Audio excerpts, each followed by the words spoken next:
The jungle holds its breath in the hours before dawn. In the mountainous interior of Samar Island, 1905, American Marines moving through dense vegetation reported hearing sounds that shouldn't exist. Whispers in a language that predated any known dialect. Footsteps that circled their camps but left no tracks. And then, on a morning thick with fog, they found what would become one of the most disturbing military incidents ever documented in the Philippine-American War. 3 soldiers were missing from their patrol.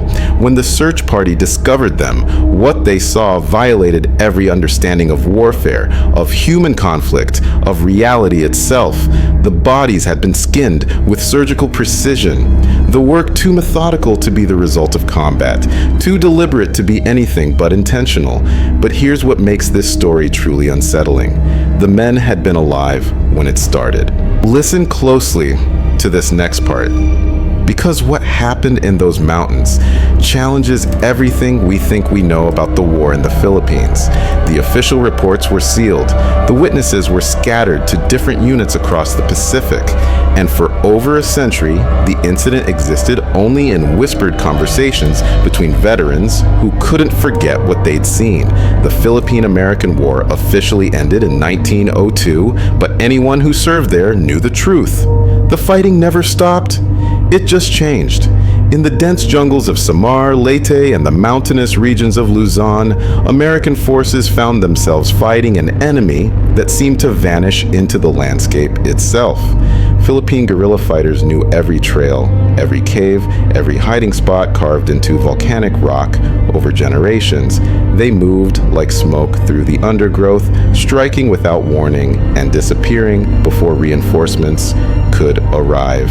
Marines stationed on Samar faced something else entirely. The island had a reputation even among the guerrillas. Stories passed down through generations spoke of things in the interior mountains that were neither Spanish nor Filipino nor anything that could be explained.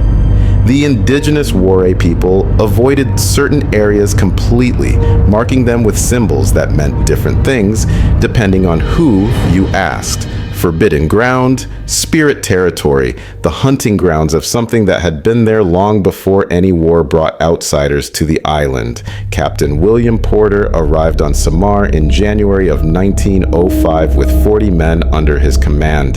His orders were straightforward: establish a presence in the interior, monitor guerrilla activity, and secure the mountain passes that insurgents were using to move weapons and supplies. What his orders didn't mention was that 3 previous patrols had requested immediate reassignment after spending time in those mountains. 2 men from an earlier unit had deserted rather than return to their post. When questioned, they claimed they'd rather face a court-martial than spend another night listening to what moved through the jungle after dark. Porter dismissed the stories as superstition and exhaustion. The men were tired, he reasoned, strained by months of guerrilla warfare in impossible terrain. Fear creates patterns in the mind, turns natural sounds into threats, transforms shadows into enemies. He'd seen it before, but Porter was a practical man, and practical men rely on what they can see and measure. What he couldn't measure was the feeling that settled over his camp the moment they pushed past the last village, willing to trade with American forces. The Waray guides who'd accompanied them that far refused to go any deeper. They pointed toward the mountain peaks wrapped in perpetual mist and shook their heads. One of them, an older man who'd worked with the Spanish before the Americans arrived, pulled Porter aside. He spoke careful English learned from missionaries. "The mountain remembers," he said. "It remembers everyone who goes too far." When Porter pressed him for details, the man would only repeat himself. "The mountain remembers." They established their base camp in a clearing where something had clearly stood before. The ground was too level, too deliberately flat to be natural. Stones arranged in patterns that might have been foundations poked through the undergrowth. Whatever had been built there was old, so old that the jungle had reclaimed everything except the basic shape of human intention. Porter's men set up tents in a defensive perimeter, cleared fields of fire, and settled into the routine of military occupation. The first 3 nights passed without incident. Sentries reported seeing lights in the distance, but lights weren't uncommon. Guerrillas used them sometimes to communicate or to draw American forces into ambushes. Porter ordered his men to stay in camp after dark and wait. On the 4th night, the sounds started. Corporal James Mitchell was on watch when he heard singing. Not the kind of singing that comes from human throats. Not exactly. It had a rhythm to it, a pattern that felt almost familiar, but remained just out of reach of understanding. The sound came from multiple directions at once, surrounding the camp in a circle that seemed to tighten as the night wore on. Mitchell woke his sergeant, who woke Lieutenant Shaw, who eventually woke Captain Porter. They stood together in the center of camp, listening. The singing rose and fell, came closer and retreated, always staying just beyond the edge of visibility. Porter ordered his men to their positions. 40 rifles pointed into the darkness, waiting for targets that never appeared. When dawn broke, the singing stopped as abruptly as it had begun, cutting off mid-phrase as sunlight touched the mountain peaks above them. They found footprints in the mud beyond their perimeter, dozens of them, but the prints were wrong. Too long, too narrow, with toes spread wider than any human foot should spread. Some of the tracks appeared to start in the middle of the clearing, as if whatever made them had simply materialized there. Others ended just as suddenly, mid-stride, with no sign of where the walker had gone. Porter examined the prints himself, measured them, sketched them in his journal. He wrote that they resembled human footprints, in the same way that a reflection in disturbed water resembles the original. Close enough to recognize, but distorted in ways that troubled the eye. He ordered his men to increase the watch that night. 4 sentries instead of 2, rotating every 2 hours to keep them sharp. The singing returned on the 5th night, but this time it brought something else with it. A smell, sweet and rotten at once, like flowers left too long in a closed room. It drifted through the camp in waves, strong enough to make men gag, then fading to nothing before they could identify the source. Private Anderson reported seeing movement in his peripheral vision, shapes that vanished when he turned to look at them directly. He fired 3 rounds into the jungle. The sound of gunfire echoed off the mountains, and for a moment, everything went silent.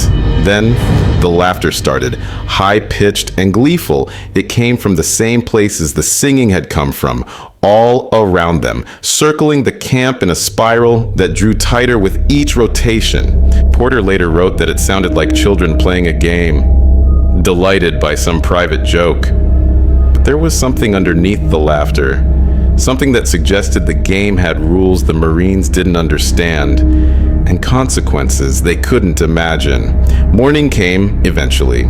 It always does. The men looked exhausted, jumpy, starting at sounds that might have been nothing. Porter knew he needed to act before fear eroded their discipline completely.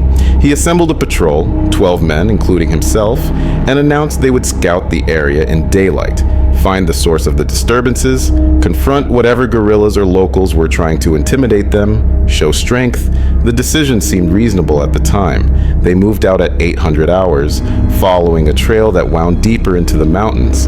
The jungle closed in around them, thick with vegetation that blocked out most of the sunlight. Vines hung from trees like ropes, covered in thorns that caught at uniforms and equipment. The ground beneath their feet was soft, almost spongy, covered in layers of decaying plant matter that released clouds of insects with every step. 2 hours into the patrol, they found the first marker, a pile of stones stacked in a deliberate pattern, topped with what looked like a clay figure, roughly shaped into human form. The figure had been painted with something dark, dried now to a rust color. Lieutenant Shaw suggested they were boundary markers, warnings to stay out. Porter ordered them to continue.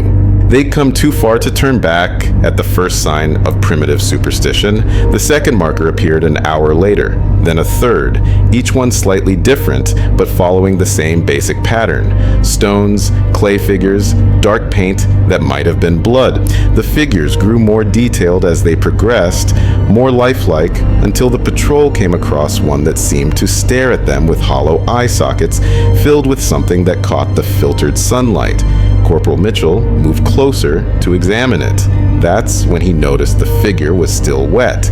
Porter called for a halt. Something about the marker felt wrong. Too fresh, too recently placed. He ordered his men into a defensive formation while he decided whether to press forward or fall back to camp. The decision was made for him when Private Chen noticed that the trail behind them looked different. Thicker, somehow. Darker. As if the jungle had grown denser in the hours since they'd passed through it. They tried to retrace their steps. The trail that had been clear enough to follow now branched in directions that hadn't existed before. Trees stood where open ground should have been. The patrol spent 3 hours trying to find their way back, growing more disoriented with each attempt. The compass spun without settling. The sun disappeared behind clouds that rolled in with unnatural speed. By the time they admitted they were lost, the light was already failing. Porter ordered them to make camp where they were. No fires, minimal noise, weapons ready. They formed a tight circle, backs together, watching the jungle darken around them. That's when they realized they could only count 11 men. Someone was missing. A quick head count confirmed it. Private First Class David Morrison was gone. Nobody could remember the last time they'd seen him. Nobody could explain how a trained Marine had simply vanished from a tight formation in hostile territory. They called his name. The jungle swallowed the sound without echo. They searched the immediate area, moving in pairs, never more than arm's length from another Marine. No trace, no sign of struggle, no blood, no torn vegetation, nothing to indicate which direction he'd gone or whether he'd gone willingly. He'd simply ceased to exist in the space between one moment and the next. Porter made the decision to hold position until dawn. Moving in the dark would scatter them further. When morning came, they'd organize a proper search. Find Morrison, find the trail back to camp, and get his men to safety. It was a sound tactical decision based on solid military logic. But tactical decisions and military logic operate on the assumption that the rules of engagement make sense. The singing started just after sunset, closer now than it had ever been at the base camp. Close enough to hear individual voices within the chorus, if voices was the right word for sounds that seemed to come from throats not quite shaped like human throats. The Marines held their positions, fingers on triggers, eyes straining to pierce the darkness that pressed in from all sides. Then they heard Morrison scream, once, high and sharp and full of a terror so pure it stripped away years of training and left only the primal understanding that something was wrong, fundamentally and horribly wrong. The scream cut off abruptly, replaced by a wet sound like cloth tearing, and then silence so complete it felt like a physical weight. Lieutenant Shaw started to stand. Porter grabbed his arm, held him down. Moving toward that sound would be suicide. Whatever had Morrison was trying to draw them out, separate them further. They would wait for dawn. They would hold their position. The lieutenant understood the logic even as everything in him screamed to help his man. They listened to the darkness and waited for a scream that didn't come again. Dawn revealed a scene that Porter later struggled to describe in his official report. The jungle around their position had changed. Trees that had been standing when they'd made camp lay on their sides, roots exposed, as if something had simply pushed them over. The ground showed signs of movement. Earth churned up in patterns that suggested dozens of bodies, or one massive thing that had circled their position throughout the night. And 20 yards from where they had huddled through the darkness, they found Morrison's uniform. The clothes were laid out carefully, almost reverently, as if whoever or whatever had removed them wanted to preserve their shape. They were empty but undamaged. No tears, no blood, nothing to explain how they'd been removed. His boots stood at attention at the bottom of the pants. His rifle lay across the jacket, precisely placed. His dog tag sat in a small pile where his chest would have been, but Morrison himself was nowhere to be found. Porter ordered his men to gear up. They needed to move, needed to find the trail back to camp before another night fell. They couldn't afford to lose anyone else. The patrol formed up and started moving, leaving Morrison's empty uniform behind because carrying it seemed wrong in a way none of them could articulate. They marked the spot with a cairn of stones, the only burial they could offer a man they couldn't find. The trail revealed itself with the sunrise, clear and obvious, exactly where it should have been all along. It led them back to base camp in under 2 hours, a journey that should have been impossible given how lost they'd been the night before. The Marines who'd stayed behind reported a quiet night. No singing, no laughter, nothing unusual. They looked at Porter's patrol with confusion when told about Morrison's disappearance. How could someone just vanish like that? Where was his body? Porter had no answers. He filed a preliminary report marking Morrison as missing in action, probable desertion or capture by guerrilla forces. The explanation satisfied no one, least of all Porter himself, but what else could he write? That his man had been taken by something that sang in the darkness and left behind only clothes laid out like a memorial. That would end his career and help nobody. He organized search parties for the next 3 days. They found nothing. No trace of Morrison, no sign of guerrilla activity, no explanation for anything that had happened. On the 3rd day, they found something else instead, another clearing, deeper in the mountains than Porter had authorized his patrols to venture, and in that clearing, they discovered why the Warre guides had refused to go any further. The trees around the clearing had been modified, carved with symbols that hurt to look at directly. They seemed to shift when viewed from the corner of the eye, rearranging themselves into patterns that suggested meaning without ever quite becoming comprehensible. At the center of the clearing stood a structure, if structure was the right word, for something that seemed to have grown rather than been built. Bamboo and vine and stone woven together in a shape that was almost but not quite a building. And in front of that structure, they found the bodies, 3 of them arranged in a triangle, each one positioned with the same careful attention that had been paid to Morrison's uniform. But these bodies weren't empty clothes. These bodies had been opened. The men who found them would later struggle to describe what they'd seen, how the skin had been removed in single pieces, how the muscle and bone beneath had been arranged in patterns that looked almost decorative, almost artistic, as if whoever or whatever had done this was trying to communicate something through the medium of human anatomy. Captain Porter's official report lists the dead as Privates Anderson, Chen, and Morrison. Cause of death, hostile action by unknown forces. Recommendation, immediate evacuation of all personnel from the interior mountains of Samar. The bodies were recovered, what remained of them, and buried with full military honors at the coast. The base camp was abandoned that same day. Porter's unit was reassigned to Luzon within the week, but that's not where the story ends. That's never where stories like this end. 3 months later, a different unit established a position in the same general area. They lasted 2 weeks before requesting emergency extraction. 6 months after that, a patrol from a 3rd unit disappeared entirely. 17 men gone without a trace. The army stopped sending people into those mountains after that. The area was declared off limits, too dangerous for the value it held strategically. The local Warre people could have told them that from the beginning. The mountain remembers, the old guide had said.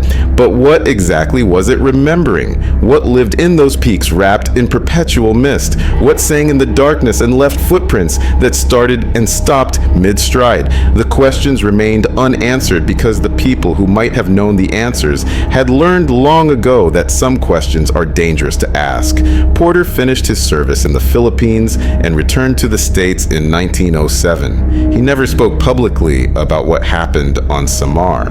His journal, discovered after his death in 1943, contained detailed notes about the incident, but his family chose not to publish them. They felt the content was too disturbing, too unbelievable, too likely to be dismissed as the ravings of a man who'd seen too much combat. But other veterans of the Philippine campaign told similar stories. Different islands, different mountains, different details, but the same underlying pattern. Things that sang in the darkness, footprints that shouldn't exist, men who vanished as if they'd never been there at all, bodies found in conditions that suggested something beyond human violence. The accounts were scattered across different units, different time periods, different locations, but they all pointed toward the same conclusion. Something lived in those mountains, something that had been there long before the Spanish arrived, long before the Americans came to fight a war they didn't fully understand in a place that operated by rules they'd never learned, something that the indigenous people knew about and respected and feared, something that didn't appreciate outsiders pushing too far into its territory. The official military history of the Philippine-American War makes no mention of these incidents. The reports were filed, read, and quietly archived. The men who survived were encouraged to move on, to focus on their service records and their futures, rather than dwell on inexplicable events in a war that was already becoming history. Most of them complied. What choice did they have? Who would believe them anyway?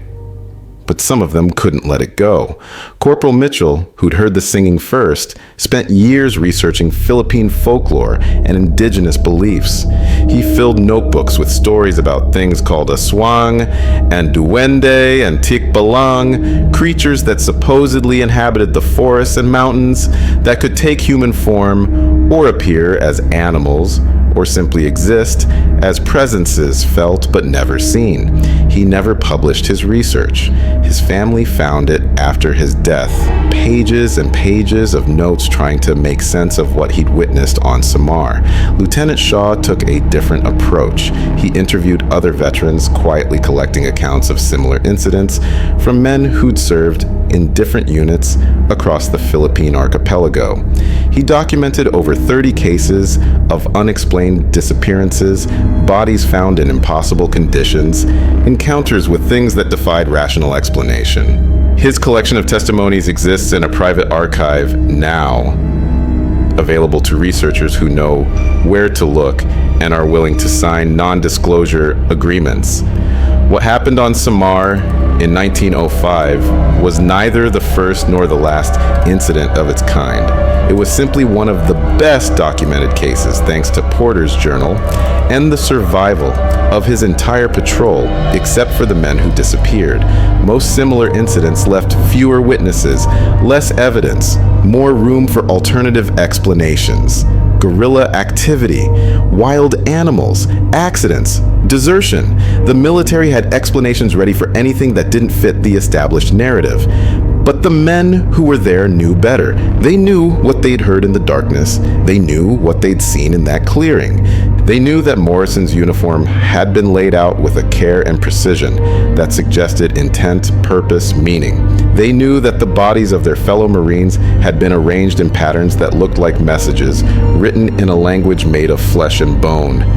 And they knew, though most of them never said it out loud, that they'd been allowed to leave. Whatever controlled those mountains could have taken all of them as easily as it took Morrison and the others, but it didn't. It let them go. The question that haunted them for the rest of their lives was simple. Why? Was it a warning? A demonstration of power? An attempt at communication that the Marines simply couldn't understand? Or something else entirely, operating on motivations so alien that human minds couldn't grasp them? The survivors had the rest of their lives to wonder, and wonder they did, until the questions followed them to their graves. The mountain remembers.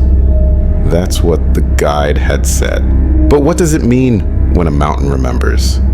Does it hold grudges against those who trespass? Does it keep records of every person who enters its territory? Does it learn, adapt, change its response based on how people behave? Or is memory the wrong word entirely for whatever process was happening in those mist-wrapped peaks? Consider what we know. Marines entered an area that local people avoided. They experienced phenomena that escalated over several nights. One man vanished completely. Others died in ways that suggested deliberate action rather than combat or accident. The surviving Marines were allowed to leave but clearly received a message. The pattern repeats across multiple incidents over multiple years. Each time, the outcome is roughly the same. Trespassers suffer consequences. Survivors carry warnings back to the outside world. It sounds like territorial behavior. Animals defend their territory, establish boundaries, punish intrusions. But animals don't arrange bodies in geometric patterns. They don't lay out clothes with ceremonial precision. They don't sing in the darkness with voices that sound almost but not quite human. Unless we're dealing with an animal unlike any species currently recognized by science. Unless the boundaries between animal, human, and something else entirely are more fluid than we've been taught to believe. The indigenous Wari people have stories that might explain what happened. Stories passed down through generations about beings that inhabit the wild places, that predate human civilization, that exist in a state between physical and spiritual. Encanto, they call them sometimes, or Dewata, or old ones who were here first. The stories vary depending on who tells them, but they share common elements. These beings don't like to be disturbed. They demand respect.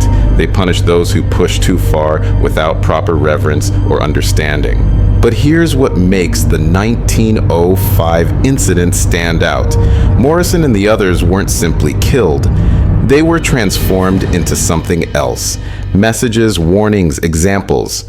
Their bodies became art, arranged to communicate meaning to an audience that couldn't quite read the language, which suggests intelligence, purpose, intent, not just territorial animals defending their space, but entities capable of symbolic thought and communication. That's what disturbed Captain Porter most, according to his journal. Not the violence itself. War is violent. Men die in terrible ways. Porter had seen plenty of that. What disturbed him was the sense that something was trying to tell him something important, something he needed to understand, and he lacked the context to interpret the message. Like finding a book written in a language you don't speak, knowing it contains vital information, but unable to access it.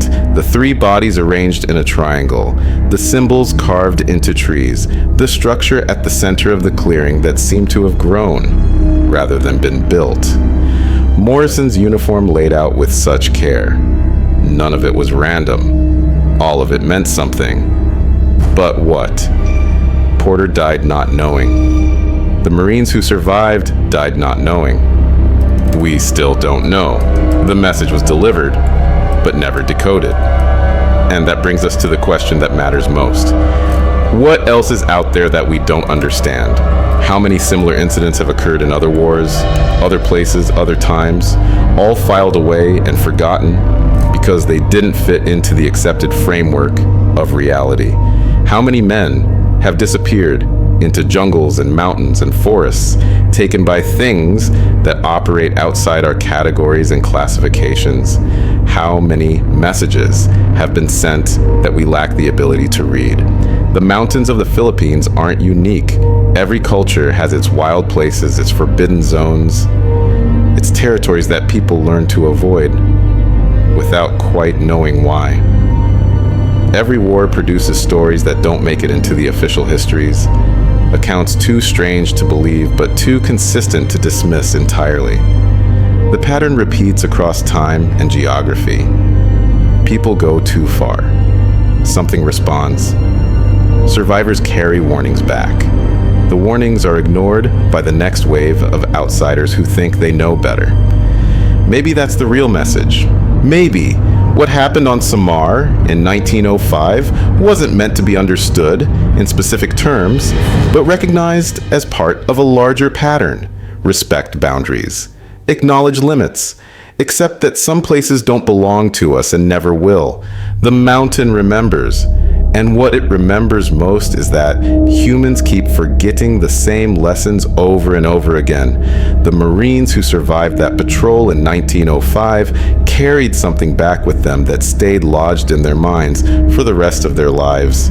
A knowledge they couldn't quite articulate, an understanding that reality was bigger and stranger than they'd been taught, an awareness that they'd touched something ancient and incomprehensible and had been judged by it.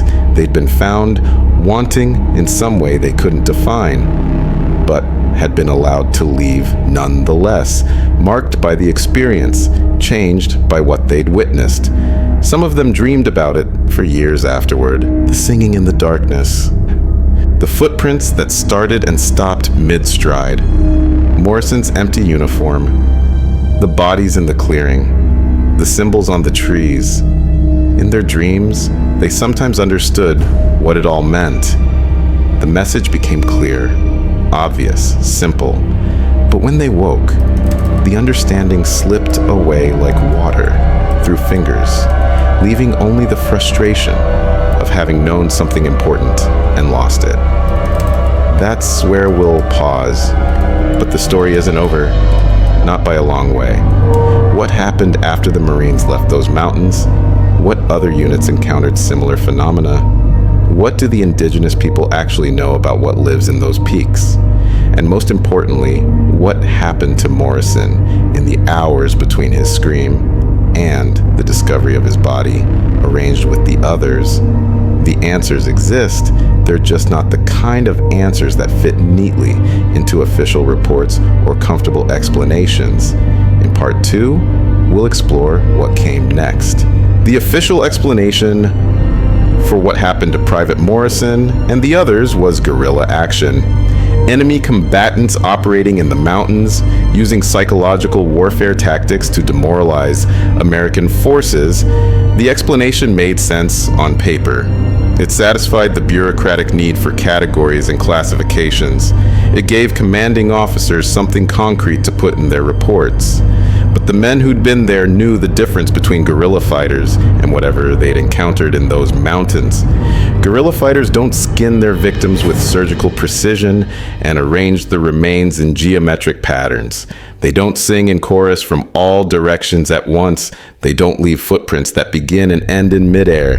They don't make men vanish from tight formations without anyone noticing. The explanation was a convenient lie, and everyone involved understood it was a lie. But convenience matters when you're trying to maintain order in an occupation force thousands of miles from home. What the official records don't show is what happened to the other patrols sent into those mountains, before Porter's units and after, the disappearances that were written off as desertions, the bodies that were never found. The men who came back changed, speaking in fragments about things they'd seen, unable or unwilling to provide coherent accounts. The military had a system for dealing with soldiers who broke under pressure. Medical discharge, usually. Sometimes confinement if they became a danger to themselves or others. The system worked because it removed the problem from the ranks and filed it away where it wouldn't spread. But you can't file away the truth when too many people know pieces of it. Word spreads, stories circulate, patterns emerge. By late 1905, Marines throughout the Philippine occupation were sharing accounts that their officers dismissed as rumor and superstition. Tales of singing in the darkness, footprints that defied explanation, men who walked into the jungle and never walked out. Bodies found in conditions that suggested something beyond human violence. Lieutenant Garrison commanded a unit stationed on Leyte, an island south of Samar. In August of 1905, 3 months after Porter's patrol encountered whatever lived in the Samar Mountains, Garrison's men began reporting similar phenomena. It started with the smell, sweet and rotten, drifting through their camp at night. Then came the singing, different from what Porter's men had heard, lower in pitch, but following the same basic pattern. Multiple voices creating harmonies that human throats shouldn't be able to produce. Garrison was a skeptic by nature. He believed in what he could see and measure. The singing had to be guerrillas trying to spook his men. The smell was probably from a dead animal somewhere in the jungle. He organized patrols to find the source of both. The patrols found nothing. No guerrilla camps, no animal carcasses, no explanation for phenomena that continued night after night with increasing intensity. On the 8th night, one of his sentries fired into the darkness. The Marine claimed he'd seen something moving between the trees, something that walked upright but moved wrong, joints bending in directions that human joints don't bend. The gunfire brought the entire camp to alert status, 40 Marines scanning the tree line, weapons ready, waiting for an attack that never came. When morning arrived, they found the bullets, all of them, lined up in a neat row at the edge of the clearing, as if someone or something had collected them and returned them as a message. Garrison wrote in his personal correspondence that the arranged bullets disturbed him more than anything else that had happened. It demonstrated intelligence, purpose, intent. Whatever they were dealing with wasn't just defending territory, it was communicating, showing them that it understood what bullets were for and wasn't impressed. The message was clear even if the messenger remained invisible. You can't hurt us. Stop trying. 2 days later, Private Coleman disappeared during a routine patrol. 6 men had gone out. 5 came back. They couldn't explain what happened to Coleman. One moment he was there, walking third in line. The next moment, he wasn't. No sound of struggle. No cry for help. Nothing to indicate where he'd gone or how he'd vanished. From the middle of a patrol moving through open ground, they searched for 3 days, found his rifle on the 4th day, standing upright in the mud, as if someone had planted it there deliberately. The barrel pointed toward the mountains in the island's interior, toward areas that the Visayan people, who lived on Leyte's coast, had marked as forbidden. Coleman himself was never found. Garrison marked him as missing, presumed dead, and requested permission to evacuate his position. Permission was denied. The military needed a presence on Leyte. His discomfort with unexplained phenomena didn't qualify as a strategic reason to abandon the position. The singing continued. The smell came and went. More objects appeared in places they shouldn't be. A boot here, a canteen there. Items that had belonged to Coleman returned piece by piece over the course of 2 weeks. Each item carefully placed where patrols would find it. Each placement feeling like a taunt or a message or both. See what we can do. See how easily we can take your people. See how powerless you are to stop us. Garrison lasted another month before requesting a transfer. He got it, but the cost was a black mark on his service record, abandoning his post essentially, even though he'd technically requested reassignment through proper channels. His replacement lasted 3 weeks before requesting his own transfer. The position on Leyte was eventually abandoned, the strategic value deemed insufficient to justify the psychological toll on the men stationed there, and still the official records make no mention of why the position was abandoned. No mention of the singing or the smell or the arranged objects or Coleman's disappearance. The files simply note that the position was deemed no longer strategically necessary. The truth was filed away, classified, forgotten by everyone except the men who'd lived through it. But the indigenous people remembered. They'd always remembered. The Visayan people of Leyte had stories about the things in the mountains. The Ware of Samar had their own versions.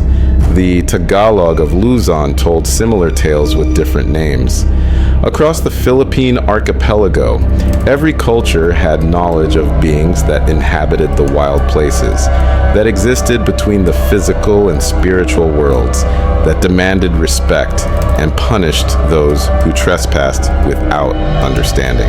The Spanish had learned these lessons during their 3 centuries of colonial occupation. They had established missions and settlements along the coasts, in the lowlands, in areas where the indigenous people already lived, but they'd learned quickly not to push too far into the interior mountains. Not because guerrilla fighters made it dangerous, though they did, but because other things made it impossible. Missionaries who ventured too deep didn't come back. Soldiers who tried to establish positions in certain areas either died or went mad. The Spanish Empire, for all its power and ambition, learned to respect boundaries that couldn't be explained but clearly existed. The Americans, arriving with their confidence and their modern weapons and their belief in manifest destiny, dismissed these lessons as superstition. They saw mountains and assumed they could be conquered. They saw jungles and assumed they could be mapped and controlled. They saw indigenous warnings and assumed they were dealing with primitive fears of the unknown. That assumption cost them men, more men than the official casualty figures from the Philippine-American War acknowledge. Because here's what the history books don't tell you. The war produced 2 types of casualties. The ones who died in combat against Filipino revolutionaries and guerrilla fighters. Deaths that made sense within the framework of warfare. Deaths that could be understood and categorized and counted. And the ones who died or disappeared in ways that couldn't be explained, victims of something that operated outside the rules of engagement. Losses that were quietly filed under other categories to avoid questions that couldn't be answered. How many men were listed as deserters who actually vanished into the jungle and never came out? How many medical discharges were actually soldiers who'd encountered something that broke their minds? How many deaths attributed to accidents or disease were actually the result of running afoul of things that lived in the forbidden zones? The numbers are impossible to calculate because the military had every incentive to hide them and no incentive to investigate further. In 1906, a chaplain named Father Donovan began collecting accounts from Marines who'd served in the Philippines. He wasn't investigating officially.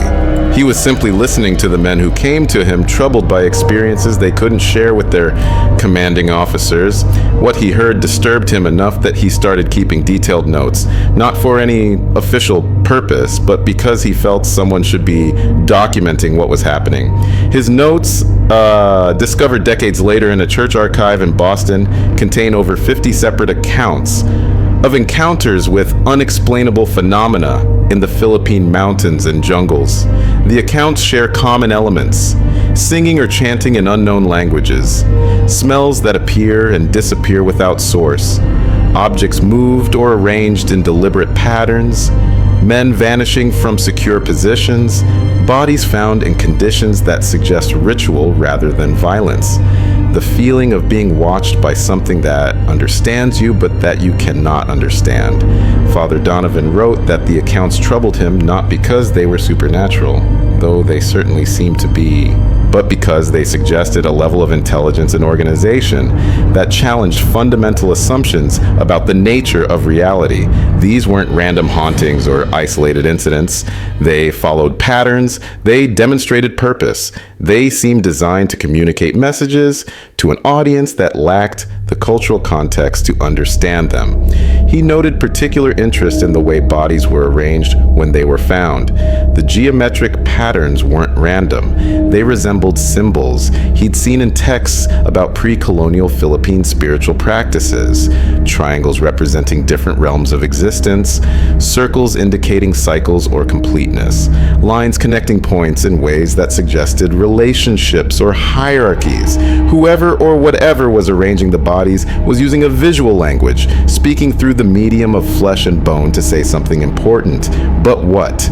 What message justified such brutality? What was worth communicating through methods so horrifying? Father Donovan never found satisfying answers.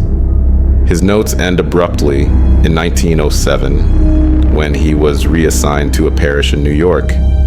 He never returned to the subject. Whether he chose to let it go or was instructed to stop investigating, his archive doesn't say. Meanwhile, back in the mountains of Samar, something was happening that wouldn't be documented until years later. The Waray people who lived in the coastal villages began reporting changes in the behavior of whatever inhabited the interior. The singing that had once been occasional became constant. The forbidden zones expanded, pushing deeper into areas that had previously been safe for hunters and gatherers. Animals fled from the mountains, moving toward human settlements in unprecedented numbers, as if driven by something they feared more than they feared people. The elders among the Waray interpreted these signs as anger. The arrival of American forces, the violation of sacred spaces, the deaths of those who'd been taken, all of it had disturbed something that preferred to be left alone. Now, that something was asserting itself more forcefully, reclaiming territory, making its displeasure known. The Americans might eventually leave, as the Spanish had left. But whatever lived in the mountains would remain, and it would remember. One elder, a woman named Inde, who served as a spiritual guide for her village, told an American researcher in 1920 that what lived in the mountains wasn't evil, in the way Americans understood evil. It simply existed, according to rules that predated human presence on the islands. Those rules included boundaries that should not be crossed and respect that must be paid. The Americans had crossed the boundaries without paying respect. They'd treated the mountains as territory to be conquered rather than sacred space to be honored. The response was inevitable, not punishment exactly, but consequence, natural as gravity, as unchangeable as the tides. The researcher who recorded Inde's words was an anthropologist named Dr. Sarah Matthews. She'd come to the Philippines in 1918 to study indigenous belief systems, but became fascinated by the accounts of American military encounters with unexplainable phenomena. She spent 2 years traveling between islands, interviewing both indigenous people and military veterans, trying to piece together a coherent picture of what had actually happened during the occupation. What she discovered was a conflict that had been fought on 2 levels. The visible level, documented in official histories, involved American forces fighting Filipino revolutionaries and guerrilla fighters for control of the islands. The invisible level, known only to those who had experienced it directly, involved a much older struggle between human expansion and forces that had claimed the wild places long before any empire arrived. Dr. Matthews theorized that the indigenous people of the Philippines had developed their spiritual beliefs and practices specifically to navigate this conflict. The rituals, the offerings, the forbidden zones, the complex systems of respect and reciprocity, all of it served to maintain a delicate balance between human communities and the things that inhabited the spaces beyond human control. The Spanish had disrupted this balance but had learned to adapt. The Americans had disrupted it without learning anything, suffering consequences that they then refused to acknowledge. Her research was never published. The academic establishment of the 1920s had no framework for considering the possibility that indigenous spiritual beliefs might be describing something real rather than mere superstition. Her colleagues advised her to reframe her findings in terms of psychology and sociology, to treat the military accounts as trauma responses and the indigenous beliefs as cultural artifacts.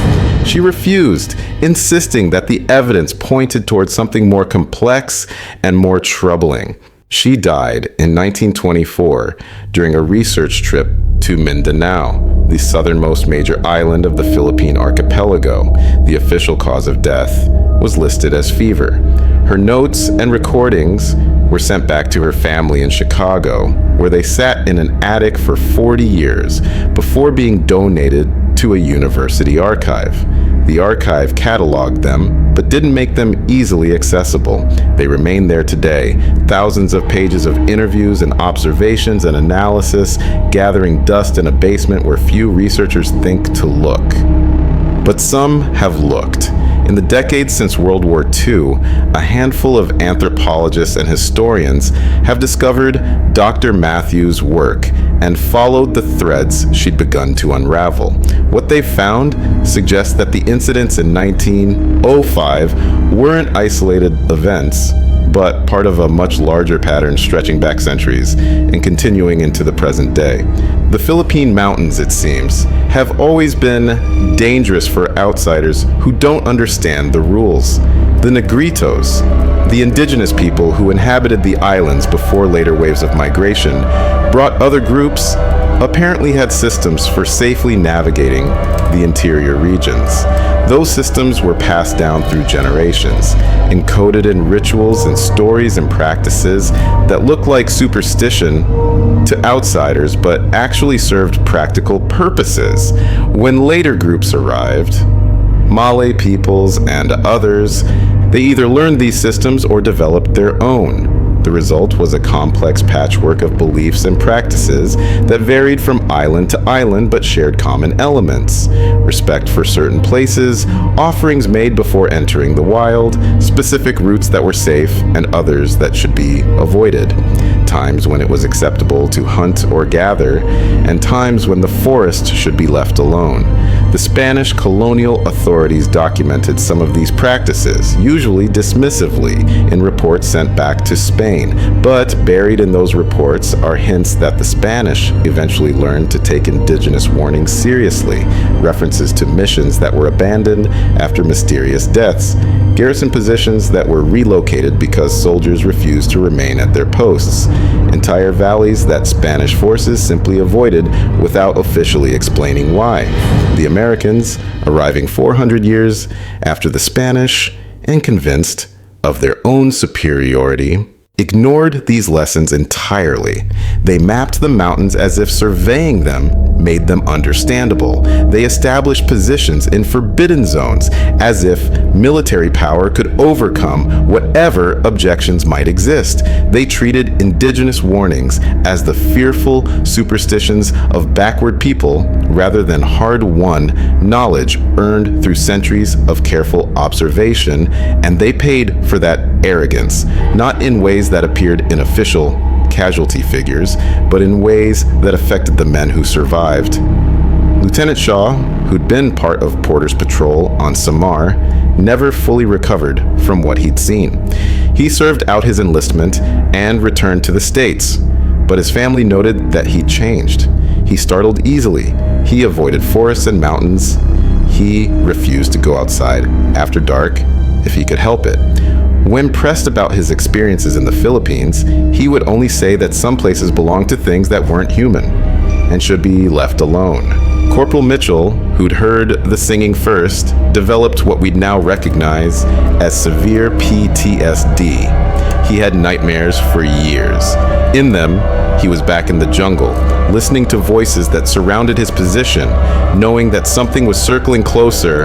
He'd wake up convinced he could still hear the singing, faint but present, coming from outside his window. His wife learned not to ask about it. The doctors he consulted had no framework for understanding what he was experiencing. Shell shock, they called it, a catch-all diagnosis for soldiers whose minds had been damaged by war. But Mitchell knew the difference between shell shock and what he was experiencing.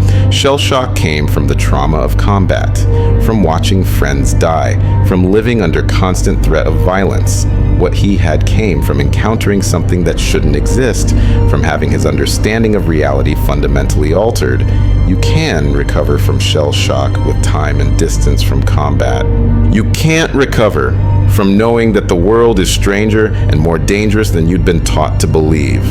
Captain Porter fared better than most, at least outwardly.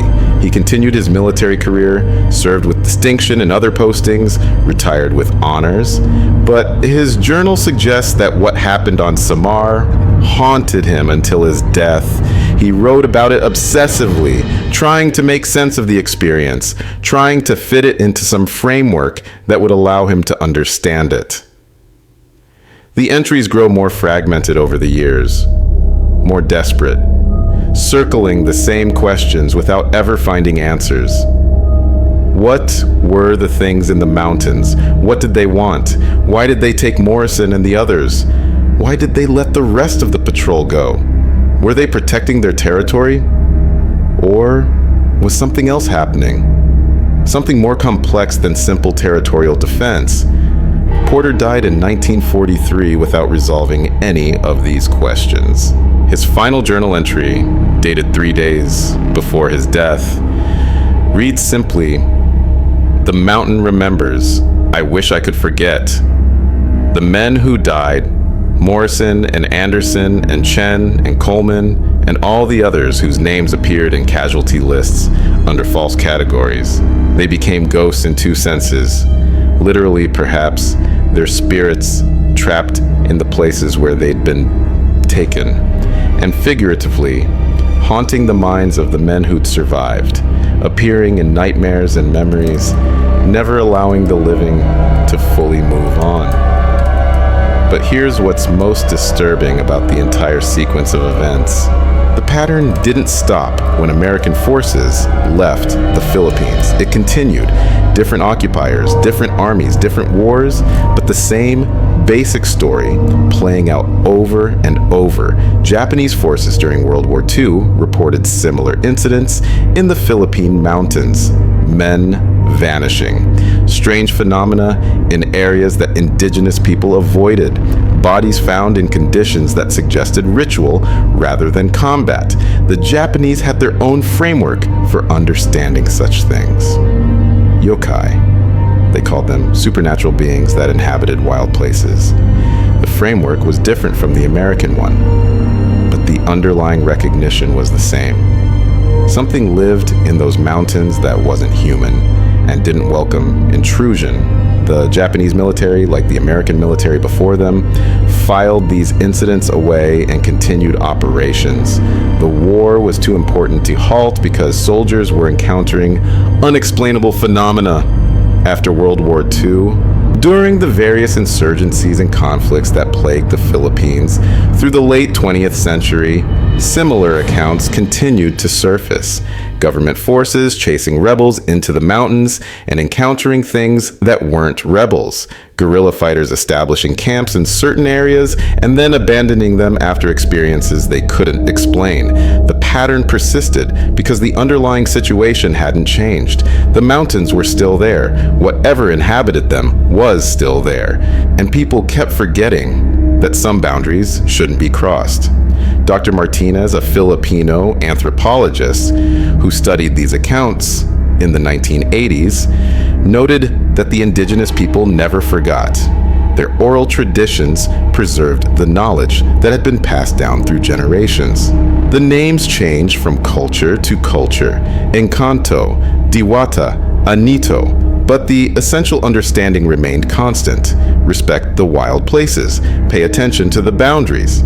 Don't assume that human law applies everywhere. She documented dozens of cases from the 20th century alone. Hikers who disappeared in areas that local guides refused to enter. Logging operations that had to be abandoned after workers encountered phenomena they couldn't explain. Military exercises that were cut short because too many soldiers reported seeing or hearing things that shouldn't exist.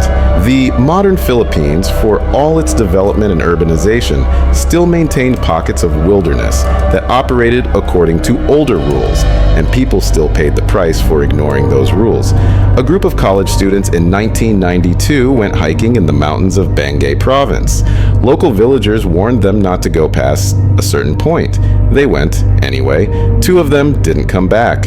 Search parties found one of the missing students 3 days later, alive, but barely conscious, with no memory of what had happened.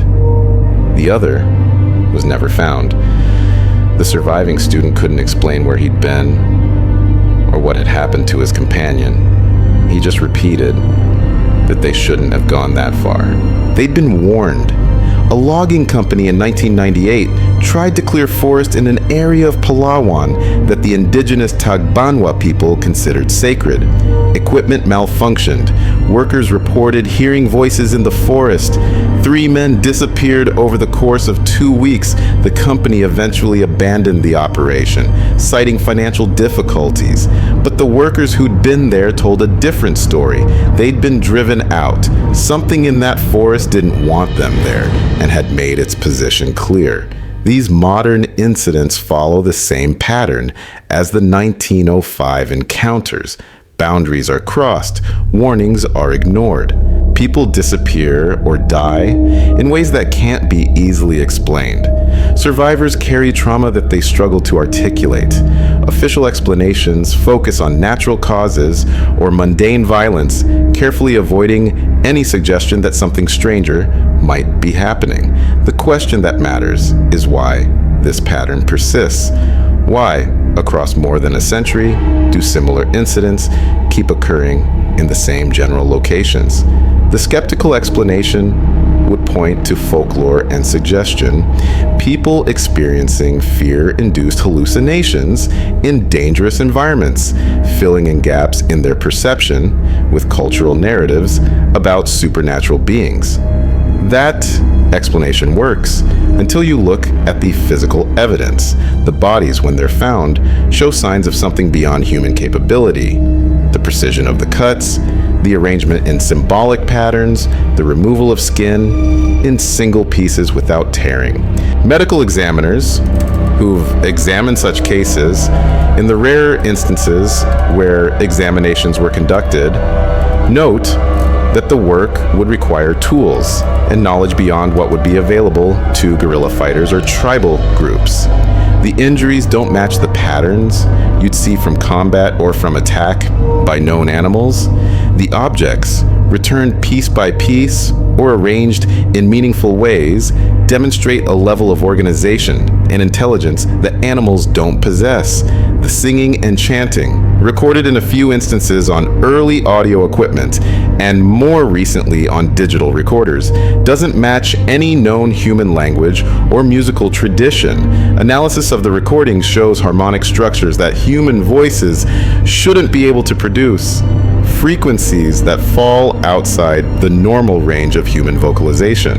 The footprints, photographed and cast in plaster on several occasions, show features that don't correspond to any known primate species. Too long, too narrow, with a gait that suggests bipedal locomotion, but with a stride length that would require legs longer than human proportions allow. Some of the prints show evidence of claws or talons that no known bipedal species possesses. All of this evidence has been collected, examined, and filed away. Some of it sits in military archives, classified for reasons that are never fully explained. Some exists in academic collections, cataloged but rarely studied because investigating such phenomena can damage a researcher's credibility. Some remains in private hands, held by families of soldiers who died or disappeared, kept as proof of experiences that official histories deny. But the evidence exists. It points towards something real, something physical, something that interacts with the material world in ways that can be documented. Not a ghost story or a legend or a cultural belief, but an actual phenomenon that occurs in specific locations under certain conditions. The indigenous people of the Philippines have always known this. They've built their relationship with the land around this knowledge. It's only outsiders who persist in treating it as superstition. And that brings us back to Morrison, Private First Class David Morrison, who vanished from a patrol in 1905 and whose body was found 3 days later, skinned and arranged with 2 others in a pattern that suggested meaning. What happened to him in the time between his disappearance and the discovery of his remains? What did he experience? What did he see? Did he understand what was happening to him? Did he know why? We'll never know the answers. Morrison died taking those answers with him. But we can make educated guesses based on what we know about other cases. He was likely taken alive, carried deep into the territory of whatever claimed those mountains. He probably remained conscious through at least part of what happened next. The precision of what was done to him suggests he was secured somehow, prevented from moving or struggling while the work was performed, whether it was a ritual or a punishment or a form of communication or something else entirely. The process transformed Morrison from a person into a message. His body became a text written in a language that the Marines couldn't read but couldn't ignore. And that transformation served a purpose. It marked a boundary. It demonstrated power. It warned others to stay away. The same thing happened to Anderson and Chen. 3 bodies, 3 messages, arranged in a triangle that probably meant something to whoever arranged them. The pattern has been analyzed by experts in Philippine indigenous symbolism. Some suggest it represented the 3 realms of existence in pre-colonial belief systems: the physical world, the spirit world, and the space between them. Others argue it simply marked 3 corners of territory that shouldn't be entered. The truth, like so many truths about what happened in those mountains, remains elusive. What we can say with certainty is that the incident achieved its apparent purpose. The Marines left. The Army declared the area off limits. The mountains were given back to whatever had claimed them long before any military force arrived. In that sense, the sacrifice of Morrison and the others worked. Their deaths bought peace of a sort. Not the peace of understanding or resolution, but the peace of maintained boundaries. The Marines stayed out. Whatever lived in the mountains stayed in. An equilibrium was restored. But that equilibrium came at a cost measured in human lives and shattered minds. The men who survived carried the weight of what they'd witnessed for the rest of their lives. Some of them told their stories, contributing to the oral history that parallels the official history, preserving knowledge that the military wanted forgotten. Others took their experiences to the grave, unable or unwilling to share what they'd seen. And in the mountains of the Philippines, something continues to exist that predates every empire that's tried to claim the islands.